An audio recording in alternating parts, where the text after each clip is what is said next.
ये आकाशवाणी गोरखपुर है। अब आप सुषमा श्रीवास्तव से क्षेत्रीय समाचार सुनिए।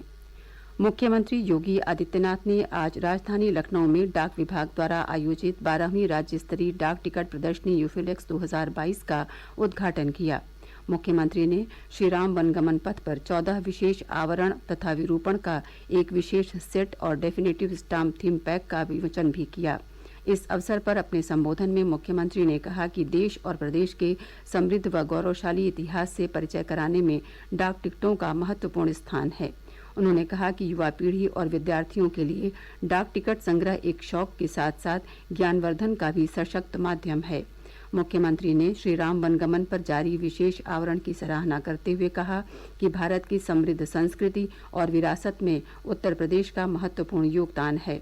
उन्होंने कहा कि स्वतंत्रता संग्राम में भी उत्तर प्रदेश ने महत्वपूर्ण भूमिका निभाई। डाक विभाग की ओर से इस प्रदर्शनी का आयोजन आज़ादी का अमृत महोत्सव के क्रम में किया गया। उप मुख्यमंत्री और भारतीय जनता पार्टी के वरिष्ठ नेता केशव प्रसाद मौर्य ने आज वाराणसी में पार्टी पदाधिकारियों के साथ बैठक कर आगामी निकाय चुनाव की तैयारियों पर चर्चा की। संवाददाताओं से बातचीत में उन्होंने विश्वास व्यक्त किया कि भारतीय जनता पार्टी आगामी निकाय चुनाव में जीत दर्ज करेगी। उन्होंने कहा कि संगठन की ओर से चुनाव की सभी तैयारियां पूरी कर ली गई हैं।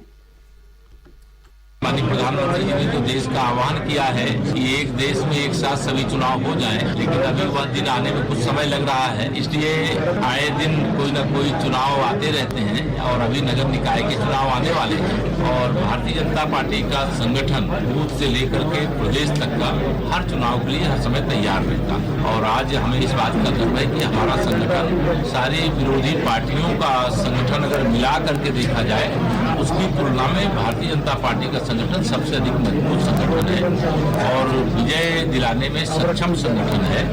और इसलिए नगर निकाय के चुनाव, नगर पंचायत, नगर पालिका, नगर निगम, इसको हम लोग अब तक की सबसे बड़ी विजय जनता के आशीर्वाद से, कार्यकर्ताओं के परिश्रम से अर्जित करने में सफल हुए।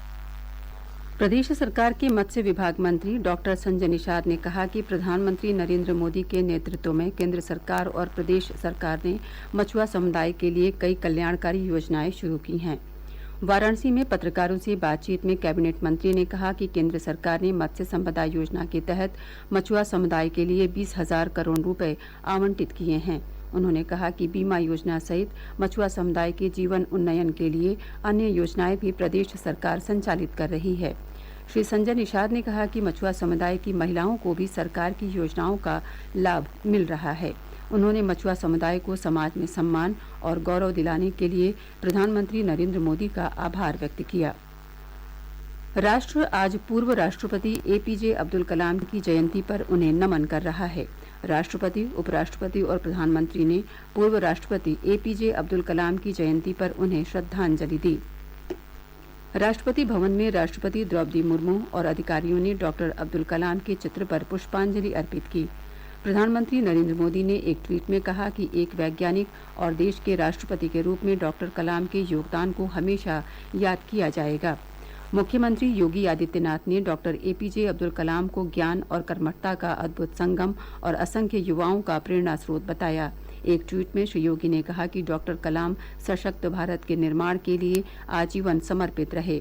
उनका जीवन राष्ट्र प्रथम का संदेश देता है और वे हम सभी के लिए महान प्रेरणा हैं।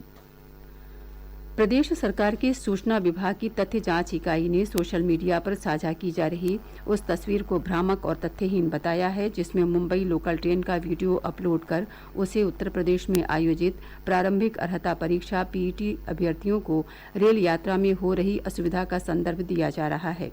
विभाग ने स्पष्ट किया कि प्रदेश की पीईटी परीक्षा पूर्णतः सुरक्षित और व्यवस्थित ढंग से आयोजित हो रही है। मुख्यमंत्री योगी आदित्यनाथ के शिक्षा सलाहकार प्रोफेसर डीपी सिंह ने कल गोरखपुर में स्थित 4 विश्वविद्यालयों के कुलपति, एम्स की निदेशक, ICMR regional medical research centre के निदेशक और बीआरडी मेडिकल कॉलेज के प्रधानाचार्य के साथ बैठक कर मुख्यमंत्री की मंशा के अनुरूप गोरखपुर को मल्टी डिसिप्लिनरी एजुकेशन हब बनाने पर चर्चा की। बैठक का आयोजन पंडित दीनदयाल उपाध्याय गोरखपुर विश्वविद्यालय में किया गया। मुख्यमंत्री के शिक्षा सलाहकार की अध्यक्षता में ये दूसरी बैठक है। जौनपुर जिले में कल देर शाम कुएं में कूदे युवक को बचाने के लिए उतरे एक युवक की गैस रिसाव के कारण दम घुटने से मृत्यु हो गई और एक अन्य गंभीर हालत में अस्पताल में भर्ती है। घटना जनपद के लाइन बाजार थाना क्षेत्र के पांडेपुर पुरुषोत्तम गांव की है। पुलिस ने बताया कि दोनों युवक मानसिक रूप से कमजोर एक युवक को बचाने के लिए कुएं में उतरे थे। इसके साथ ही क्षेत्रीय समाचारों का ये बुलेटिन समाप्त हुआ। नमस्कार।